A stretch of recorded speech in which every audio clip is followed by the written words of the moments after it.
duteranijwe no gushima Imana yo yaduhaye aba babyeyi beza, ikabashoboza kuturera tugakura, ikabaha no kuramba. Reka tuyishime, mfashwa nayo Puliska ese ndarota, ndibuka tugihura nk'ibi byari nk'inzozi.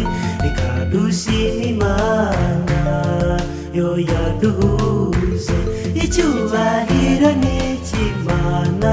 Reka tuyishime, mfite ishimwe mu mutima kubwo nakunze kuri uyu munsi mwiza.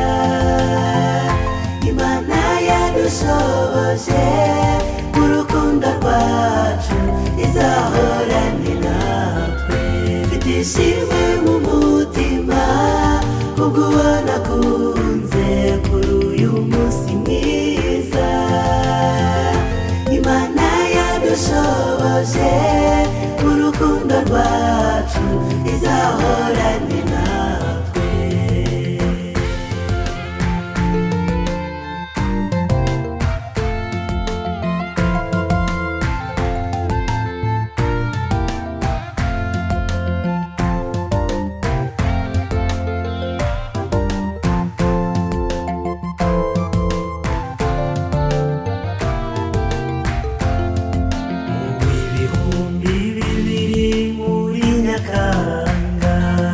Nibwo ababyeyi bawe bakwibarutse, 2009 ujya kwiga, ugeze no mu mashuri ukomeza ubutware.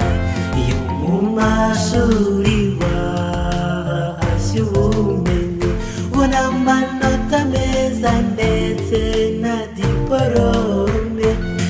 2022 usoje kwiga, ndashimira Imana yagushoboje byose. Mfite ishimwe mu mutima kubwo nakunze kuri uyu munsi mwiza.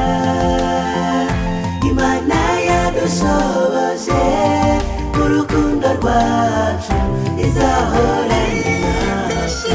Mfite ishimwe mu mutima kubwo nakunze kuri uyu munsi mwiza. Imana yadushoboje, urukundo rwacu izahorane natwe.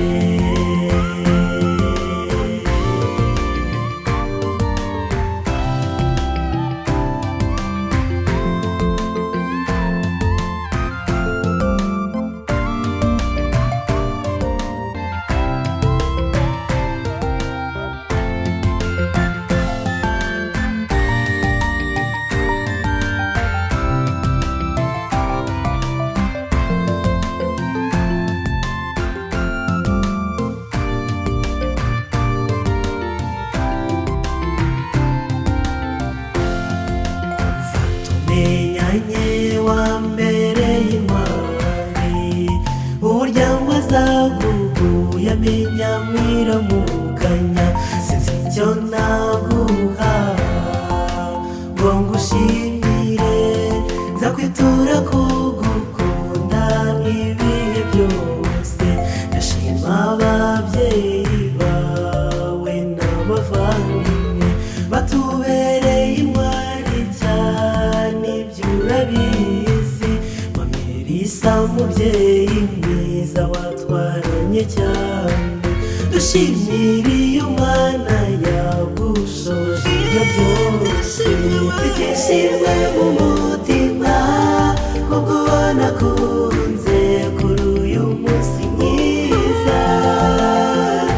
Imana yadushoboje, urukundo rwacu izahorane natwe. Mfite ishimwe mu mutima kubwo nakunze kuri uyu munsi mwiza. yadushoboje mu rukundo rwacu izahora itishimwe mu mutima kubw'ubona kunze kuri uyu munsi mwiza Imana yadushoboje mu rukundo rwacu